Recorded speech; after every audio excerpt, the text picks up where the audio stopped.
இந்த oldest 6 districts சொன்னோம்ல.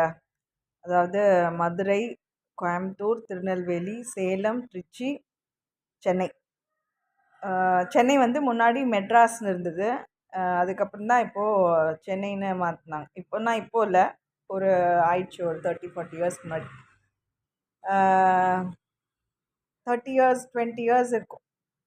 So இப்போ என்னென்னா, ஓல்டஸ்ட் ராக் டெம்பிள்ஸ் எல்லாம் நம்ம தேடும் போது அதோடைய அந்த காஸ்ட், அந்த நிழல் விஷயங்கள் வந்து அந்த அந்த நிலைப்பாடுகளில் நம்மளுக்கு புரியும். எந்தெந்த மனிதர்களுடைய அந்த இயக்கங்கள் வந்து அந்த மாதிரி இருக்குது, செயல்பாடோட சில விஷயங்கள் வந்து அவசியம் ஆகுது அப்படின்னு. இப்போது வந்து அந்த டிஸ்ட்ரிக்ட்டுக்கு வந்து ஒரு சில முக்கியமான ஒரு செயல்பாட்டு திறன் வந்து இருக்குது. அது வந்து என்ன மாதிரியானதுன்னா, திருநெல்வேலியில் வந்து எனர்ஜி செக்யூரிட்டி. திருநெல்வேலி வந்து எதுக்கு வந்து ஒரு ஃபஸ்ட்டு ப்ரையாரிட்டி கொடுப்பாங்க அப்படின்னா, energy security, power supply and energy security, wind energy, அதெல்லாம் வந்து திருநெல்வேலிக்கு வந்து உண்டான ஒரு விஷயம். ரொம்ப ஒரு ஃபஸ்ட்டு திருநெல்வேலி நினைக்கும் போதே நம்மளுக்கு அல்வா ஞாபகம் வரத்துக்கு முன்னாடி திருநெல்வேலியில் எனர்ஜி செக்யூரிட்டி வந்து தான் ப்ரையாரிட்டி அப்படிங்கிறது தெரியணும். அப்புறம் கோயம்புத்தூரில் வந்து டெக்ஸ்டைல், இந்த ஃபேப்ரிக்கு, அந்த டெக்ஸ்டைல் இண்டஸ்ட்ரீஸ் எல்லாமே வந்து அதில் ரொம்ப ஒரு பெரிய ஒரு நல்ல ஒரு அடையாளம் வச்சுருக்காங்க. அப்புறம் மதுரையிலன்னு போகும்போது அவங்க நிறைய ஹிஸ்டாரிக்கலான சில விஷயங்களெல்லாம் கலெக்டிவாக வச்சுருப்பாங்க. இப்போது எல்லா டிஸ்ட்ரிக்ஸ்லேருந்தும் சேர்ந்து ஹப்பு அப்படின்ட்டு கொண்டு வர ஒரு விஷயம் வந்து சென்னையாக இருக்கிறதுக்கு முன்னாடி தஞ்சாவூராக இருந்திருக்கு அப்படிங்கிறது தான் வந்து தமிழ்நாட்டில், தமிழகத்தில் உட்புறத்தில் இருக்கக்கூடிய, அதாவது அகத்துக்குண்டான ஒரு ஆய்வு திறனில் வந்து நம்ம எங்கே தேடுறோம் கிடைக்கும் அப்படின்னா, அந்த தஞ்சாவூர். தஞ்சை அப்படின்னு சில பேர் சொல்லுவாங்க, தஞ்சாதே அப்படின்னு சில பேர் சொல்லுவாங்க. அதில் என்ன ஒரு விஷயம்னா, ஒரு இறந்த காலத்தை பற்றின ஒரு சில குறிப்புகளை வந்து முன்னேடுகளாக அவங்க வச்சுருக்கும் போது நம்ம வந்து அதை ஆஷஸாக நம்ம பார்க்குறோம், விபூதியாக.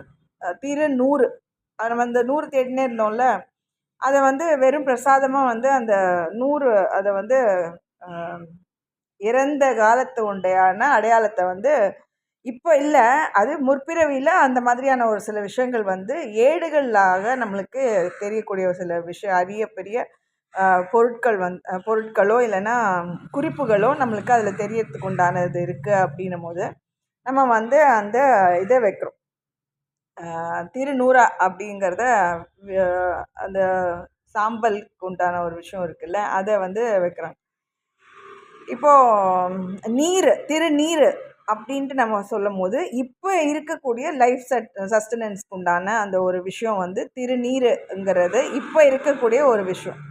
இதில் என்னென்னா, மதுரையில் வந்து இந்த நிறைய கலெக்டிவான சில ஆர்கைவுக்கு உண்டான சில விஷயங்கள் எல்லாம் வந்து ஆய்வுக்கு உண்டான ஒரு சில விஷயங்கள் எல்லாம் அவங்க முன்வைப்பாங்க. என்னென்னா, அவங்க ஹஸ்பண்ட் அண்ட் ஒய்ஃப் பிரிஞ்சிருக்காங்கங்கிறத பொறுத்து. ஏன்னா இவங்க ஹஸ்பண்ட் ஒய்ஃப் ஒன்றாவே இருக்கும் போது அது வந்து அவங்க அந்தரங்கத்துக்கு உண்டான சில, அவங்களுடைய வீட்டுக்கு உண்டான ஒரு சில விஷயங்களாகவே இருக்கும். இது பிரிஞ்சு இருக்கிறது வந்து ரொம்பவே நல்லது, உத்தமம் அப்படின்ட்டு நிறைய பேர் பிரித்து வச்சு அவங்களுக்கு வெட்டி விட்றதுக்கு வந்தோம் அப்படின்ற மாதிரி, அவங்க ஹஸ்பண்ட் வந்தது ஒரு மகப்பேறு கொடுக்கறதுக்காகவும், அவங்களுடைய ஒரு சந்ததியினர் வந்து வளரணும் அப்படிங்கிறதுக்காகவும், அழிதல் ஆனதுக்கானது கிடையாது, நிலைப்பாடு இல்லைங்கிறதுக்காக மனம் முடிப்பு ஏற்பட்டது. அதுக்கப்புறம் அவங்க வேலையை பார்க்க போயாச்சு. இவங்க வந்து ஒரு நல்ல தெய்வீகத்தோடுக்கு உண்டான ஒரு நிலையிலேருந்து அவங்க பார்ப்பாங்க அப்படின்னு. அப்போ அன்றாட ரொம்ப ஒரு மோசமான சில விஷயங்களோடு இருக்கக்கூடிய நபர்களாக இருந்தாங்கன்னா, அவங்க வந்து இந்த கள்ளக்காதலில் இருக்கிறாங்க, கள்ளத்தொடர்பில் இருக்கிறாங்க. அப்புறம் வந்து இந்த அழகரே வந்து என்ன சொல்கிறாங்க, அவங்களுடைய முற்பிறவியில் வந்தவங்க. ஏன்னா அவங்க திருநூறில் வச்சு பழகக்கூடிய நபர்களாக இருந்தாங்கன்னா, சவத்தையே வந்து வணங்கக்கூடிய ஆள்களாகவே இருந்தாங்கன்னா, இறந்த காலத்தை பற்றின சிந்தனைகள்லேயே இருந்தாங்கன்னா, அப்போ அந்த முற்கொண்ட நாட்களில் ஆண்டுகளில் வாழ்ந்தவங்க திரும்பி வரமாட்டாங்களா? அப்போ அந்த எரிஞ்சு போன உருவாவே வருவாங்களா? அந்த பாறைகளில் இதில் சாம்பலுக்கு உண்டான நிலைகளுக்கு ஏற்ப இருக்கக்கூடிய நிலையிலே வருவாங்க. அதனால தான் அவங்கள வந்து அழகர்னு கூப்பிட்டாங்க. அழகர் வந்து உடனே கள்ள தொடர்பில் பார்த்து மக்கள் எல்லாம் கண்டுபிடிச்ச உடனே ஆற்றுல இறங்கி அப்படியே தண்ணியில் கரைச்சிட்டாங்கன்னு ரொம்ப, அதாவது அந்த அதாவது பார்த்துருந்தோன்னா அப்படியே ஓடுவாங்களாம் வெட்டுறதுக்கு அருவா தூக்கின்னு. அந்த அருவா தூக்கின்னு வெட்டி வேலை பார்க்கறதுக்கு நாங்கள் இருக்கிறோமான்னு நினச்சாங்களான்னு. ஆனால் பிரித்து விட்டு வாழ்றதுல அவங்க வந்து இனங்கண்டுட்டாங்க. அவங்களுடைய சந்ததியினர்கள் நிறைய பேர், அவங்க பெண் வழியில் நிறைய பேர் இருந்திருப்பாங்க தம்பிங்களா. அப்புறம் அவங்க ஹஸ்பண்ட் வழியில் நிறைய பேர் தம்பிங்க இருந்திருப்பாங்க. இவங்களுக்கு உண்டான மூலியத்துக்கு உண்டான ஒரு வாழ்க்கையை அவங்க ஆதாரங்களை தேட ஆரம்பித்த பிறகு இவங்க 2 பேர் சேர்ந்து வாழணுங்கிற எண்ணமும் விருப்பமும் யாருக்குமே இருக்காது. ஏன்னா அதில் வந்து அவங்க வாழ ஆரம்பிச்சக்கூடிய ஒரு விஷயம். இது நான் ஏன் இந்த 2 கான்டெக்ஸ்ட்டும் சொல்கிறேன்னா, இதில் ரொம்ப அரிய பெரிய அவங்க தவத்துக்கு உண்டான, அதாவது அவங்க தனிப்பட்ட ஒரு தொன்மைக்கு உண்டான சில நல்ல விஷயங்களை வந்து எடுத்துரைக்கிறதுக்கு உண்டான நல்ல ஒரு கெப்பாசிட்டியில் இருப்பாங்க. ஆனால் அன்றாட இருக்கக்கூடிய ஒரு சில நிகழ்வுகளில் வந்து இவங்க சேர்ந்திருந்தாதான் அப்படின்னு சில டைவர்ஷன், ஒரு சில மனக்கிலேசத்தை உண்டு பண்ணக்கூடிய சில நபர்களும் இருப்பாங்க. ஏன்னா அவங்களுக்கு அந்த மாதிரியான அந்த திறனோ அந்த புரிதலோ அந்த வெளிப்படுத்துதலானுக்கு உண்டான அவசியங்களோ அந்த காப்பியங்கள் எல்லாம் அவங்களுக்கு அவசியம் இல்லை. ஒரு வாய் காப்பி குடுமான்ட்டு அவங்க அதில் முடிச்சுக்குவாங்க அவங்களுடைய இதுவை. அதனால் இதில் வந்து நிலைப்பாடுகள் வந்து வேறு இருக்குது. அதனால் எந்த ஹிஸ்டாரிக்கல் ரெஃபரன்ஸ்க்குன்னு நம்ம போகிறோம் அப்படின்னு பார்க்கும்போது அந்த நபர்களுடைய புலம் சார்ந்த அறிவு சார்ந்த திறன்களில் நம்ம வந்து பார்த்தோன்னா அதில் வந்து நல்ல ஒரு பெரிய நல்ல ஒரு சில விஷயங்கள் எல்லாம் நம்மளுக்கு தெரியறதுக்கு உண்டான இது இருக்குது. ஏன்னா எல்லா ஹிந்து பேஸில் இருந்து மனம் முடிக்கக்கூடிய ஒரு விஷயங்களை வந்து லக்ஷ்மி வந்து அவங்களுடைய வேற ஒரு இதில் இவங்க மீனாட்சி திருக்கல்யாணம் அப்படிங்கிற மாதிரி தான் சொல்லுவாங்க. மீனாட்சி சுந்தரேஸ்வரர் கல்யாணம்வாங்க. இல்லை மீனாட்சி இவர் சிவனே வந்து சுந்தரரா, அப்புறம் அந்த அழகரா, அதாவது முற்பிறவியில் இருந்த 7 ஜென்மம் கூடினாங்களோ இல்லை 10 ஜென்மத்தில் வாழ்ந்தாங்களோ முற்பிறவியில் இருந்த அந்த பலன் வந்து கை கூடும். அந்த அந்த அதை அந்த தொடர்ச்சியான அந்த ஒரு வாழ்வு வந்து அவங்களுக்கு கிடைக்கும் அப்படிங்கிறது தான் வந்து ஒரு ஐதீகமாக சொல்லுவாங்க. ஸோ ஹிஸ்டாரிக்கலான ரெஃபரன்ஸ்க்கெல்லாம் வந்து அந்த இது பார்க்கலாம். அப்புறம் ஒரு சாதாரணமான ஒரு நிலையில் தினைக்கும் ஒரு விளக்கு ஏற்றி வைக்கிறதுலையும் ஒரு வீட்டில் லேடிஸ் இருக்கக்கூடியவங்க வந்து எப்படி வழிபடுற முறைகள் இருக்கோ அந்த மாதிரி அது அவங்களுடைய ஒரு விஷயங்க இருக்குது. இது சேலத்தில் நம்ம பார்க்க போனோம்னா ஸ்டீல் ஃபேக்ட்ரி. இப்போ கட்டுமான பணிகளுக்கு உண்டான அஸ்திவாரம் போடுறது, அப்புறம் பேஸ்லைன் ஒர்க்கர்ஸ்லேருந்து இந்த ரயில்வே ட்ராக்லேருந்து நிறைய ஸ்டீலுக்கு இல்லாத ஒரு இதுவே இருக்காது. பாத்திரங்கள்லேருந்து அந்த கட்டமைப்பு முறைகளில் வந்து அவங்க ரொம்ப ஒரு இதுவாக இருப்பாங்க, ஸ்திரத்தோடு இருப்பாங்க. இதில் அவங்களுக்கு இருக்க இது என்னென்னா பொட்டல் காடாக ஆகிடும். அந்த ரொம்ப தகிக்க கூடிய ஒரு நிலைகளில் இருந்ததுன்னா வளர்கிறதுக்கு உண்டானதோ நிறைய வந்து இதுவாகிறதுக்கோ விருத்தி ஆகிறது அப்படின்னும் போது பசுமைக்கு உண்டான விருத்திகளாக ஆகக்கூடிய நிலைகள் வந்து குறைபடுவோம் அப்படிங்கிற மாதிரி நினைப்பாங்க. ஏன்னா இந்த ஸ்டீல் ஃபேக்ட்ரின்னு நம்ம சொல்லும் போது அது வந்து நிறையா சூடில் இதாக்கிடும்ல, கருகாக்கிடும்ல.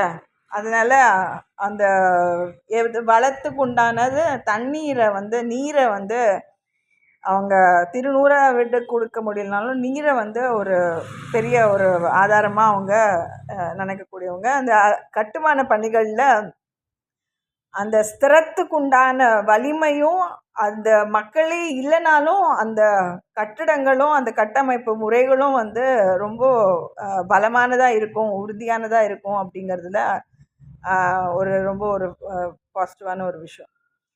அப்புறம் திருச்சியில் வந்து பார்த்தோன்னா, திருச்சியில் கோயில்களில் அவங்கள பூஜை அந்த புனஸ்காரம் பண்ணுறதுக்கெல்லாம் வந்து லேடிஸ் அனுமதிக்கிறது கிடையாது. ஆனால் வீட்டில் இருக்கும் போதே அவங்களால வாய் கட்டவே முடியாது. அவங்க எங்கேயாவது போய் குறி சொல்லிகிட்டே இருப்பாங்க. யாருக்கோ ஏதோ வேண்டுதல் போல் இருக்கே, யாருக்கோ ஏதோ வேண்டியது போல் இருக்கே அப்படின்ட்டு அவங்க வந்து தேடி போய் சில பேருக்கு சொல்லுவாங்க. சில பொறுமையா பேசு, இங்கதான் இருக்கு, பக்கத்துல தான் போன் இருக்கு, பொறுமையா பேசு. அவங்க வந்து யாருக்கோ ஏதோ வேண்டுதல் போல் இருக்கு, வேண்டியது என்னவோ அப்படின்ட்டு அவங்க ரொம்ப பார்ப்பாங்க. சில நேரங்களில் சொல்லிகிட்டே இருப்பாங்க. சில நேரங்களில் அவங்க இன்னொருத்தர் மறுநபர் சொல்கிறத கேட்பாங்க. செவி கொடுத்து கேட்பாங்க. பொறுமையாக நிதானமாக அது என்ன விஷயங்கிறத ரொம்ப ஆழ்ந்து அவங்களோட மனசில் அவங்க வந்து வாங்கிப்பாங்க. அதாவது விளக்கிறதுக்கான ஒரு வழிக்காக இல்லை. அவங்க எப்படி குறி சொல்கிறதுன்னா, இப்போல்லாம் வந்து ஐபி இன்டர்நெட் ப்ரோட்டோக்காலு, நெட்வொர்க்கிங் சிஸ்டம்ஸு, இந்த மாதிரியான மீடியா சாஃப்ட்வேர் இண்டஸ்ட்ரீஸு, இந்த நியூ டிஜிட்டல் இதெல்லாம் அந்த மாதிரியான ஒரு விஷயங்கள்லாம் வந்து அவங்களோட இதை வந்து ஸ்திரப்படுத்தியிருக்கிறாங்க. எங்கள் வெளிநாடுகளில் அங்கே எப்போ இங்கே வந்து நைட்டில், அதாவது இந்த பகல் 10 10 சொல்கிறத விட அவங்க அங்கேயே போய் டே அண்ட் நைட்டு வாழ்கிறதுக்கு உண்டான ஒரு வழிமுறைகள் எல்லாம் பார்க்குறாங்க. இப்போது வந்து நிறையா யார் முதல்ல அமெரிக்காவுக்கு போய், அதாவது மூணில் போய் கால் வச்சாங்கன்னு சொல்கிறது மாதிரி, அமெரிக்காவுக்கு யார் முதல்ல போனாங்கன்னு சொன்னால் திருச்சியில் இருக்கவங்க தான் முதல்ல போயிருப்பாங்க. திருச்சிங்கிறது வந்து மறுபிறப்புக்கு உண்டான வழிமுறைகளை வழிவகைகளை திரும்பவும் கொண்டு வரதுக்கு அடையாளப்படுத்துறது தான் திருச்சி. திரும்ப வரக்கூடிய ஒரு சாத்தியங்களை அப்போது இந்த ஐடென்டிஃபை பண்ணக்கூடிய சில விஷயங்கள், அந்த சிமிலாரிட்டிஸோ இல்லை எதெல்லாம் அவங்க வந்து பிக் பண்ணணும் அப்படின்னு நினைக்கிறாங்களோ, உலக அளவில் இருக்கக்கூடிய நெட்வொர்க்கிங் விஷயங்களை வந்து அவங்க தெரிஞ்சு அதை முற்படுறாங்க. அதை செய்கிறதுக்கு உண்டான ஒரு திறனும் நல்ல ஒரு வாய்ப்புகளையும் அமைக்கிறாங்க. இது எல்லாமே வந்து ஒரு பேசிக்காக நம்ம இவ்வளோ காலமும் இப்போது வரைக்கும் நம்மளுக்கு வந்து இதில் எந்த சந்தேகமும் கிடையாது. நம்ம வந்து இதை பற்றின குறைபடுறதோ, இதை பற்றின ஒரு வேறு ஒரு மாற்று சிந்தனைக்கு வந்து இருக்கக்கூடிய விஷயங்களே கிடையாது. இது வந்து உண்மைதான். இது இவ்வளோ காலம் அப்படி தான் இருந்திருக்கு. இவ்வளோ காலம் அவங்களுடைய அதாவது கல்வி, வேலைவாய்ப்புக்கு உண்டான திறன்கள், அப்புறம் அந்த இண்டஸ்ட்ரி பேஸில் இருக்கக்கூடிய எல்லா இடத்துலையுமே இதுக்கான இண்டஸ்ட்ரி பேஸஸ் எல்லாமே இருக்கும். வேலைவாய்ப்புக்கு உண்டானதெல்லாம் இருக்கும். கல்விக்கு உண்டான முறைகள் எல்லாம் இருக்கும். எப்படியெல்லாம் அதுக்கான வழிவகைகள் இருக்கணுமோ அது எல்லாமே இருக்கும். இப்போது சென்னையிலேருந்து பார்க்கும்போது நம்மளுக்கு ஒரு இதுலேருந்து நம்ம வந்து எப்படி அதை இதை சிரத்தை வந்து அடையாளப்படுத்தியிருக்கோம். இதை நாங்கள் வந்து புரிதலில் இருக்கோம். இதுலேருந்து வெளிநாட்டு தொடர்புகளோ வெளியுறவு தொடர்புகளோ வந்து இருக்குது, இல்லை சில விஷயங்கள் இருந்ததுன்னா அதை வந்து எப்படி பங்களிப்பு அவங்கக்கிட்டேருந்து இருக்கும், இல்லை நம்ம வந்து எப்படி அதுலேருந்து ஒருங்கிணைச்சு செயல்பட வேண்டிய நிலைகள் இருக்கும். எஜுகேஷனுக்கு உண்டான ஒரு ஸ்திர அமைப்பு, அதே மாதிரி வேலைவாய்ப்புக்கு உண்டான ட்ரைனிங்கு, வேலைவாய்ப்புக்கு உண்டான வசதிகள் கொடுக்கக்கூடிய ஒரு சில விஷயங்கள். என்டர்டெயின்மெண்ட்டுன்னு சொல்லும் போது அந்த காலத்தில் என்ன ஒரு சான்ஸ் கிடைக்குமா அப்படி சினிமாவில் நடிக்கிறதுக்கு, சும்மா வந்து கும்பலில் எப்படி பார்த்து நின்றுட்டு இருந்தால் கூட அவங்களுக்கு ஒரு இது இருக்கும் அப்படிங்கிற மாதிரி. ஏன்னா ஊரில் வந்து அந்த அளவு அதுக்கு கோவம் வந்துடும். ஏன்னா நிறைய கோயில்களை சார்ந்த சில விஷயங்கள் இருக்கிறாங்க, நடிப்பை சார்ந்த சில விஷயங்களை பண்ணால் அவங்களுக்கு பிடிக்காது. ஆனால் அங்கேருந்து அந்த மக்களை வந்து ஈர்க்கக்கூடிய ஒரு நிலையும், நிறைய மக்களோட போய் அதிகமான ஏஜெண்ட் மாதிரி அந்த சில ரோல் பிளேஸ் பண்ணியோ இல்லைன்னா கதை மூலயமா சில விஷயங்களை வந்து படித்து அந்த ஒரு டெக்ஸ்ட் புக்கிலேருந்து அதெல்லாம் தெரிஞ்சிக்கக்கூடிய சில நேரங்கள்லேருந்து சில செயல்பாட்டுக்கள் மூலயமா, இல்லைன்னா வந்து ஒரு நரேட்டிவாக சில கதைகளுக்கு உண்டான கற்பனைகளுக்கு உண்டான சில விஷயங்களாக சொல்லும் போது அது இன்னும் ஈஸியாக அவங்கள போய் சேருது. ஈஸியான சில விஷயங்களில் வந்து ஒரு சேஞ்ச் ஆஃப் ஏதாவது செய்ய வேண்டியது இருந்ததுன்னா அதை வந்து உடனே அக்செப்ட் பண்ணிப்பாங்க. அவங்க மக்களே அவங்க சொன்னால் இன்னும் அதிகமான ஒரு நம்பிக்கையும் அதுக்கு உண்டான ஒப்புதலும் உடனே இருக்கும், அங்கீகாரமும் உடனே இருக்கும். அப்படிங்கிறதுனால அந்த என்டர்டெயின்மெண்ட் இண்டஸ்ட்ரியும் வந்து நிறைய வளர்ந்துது.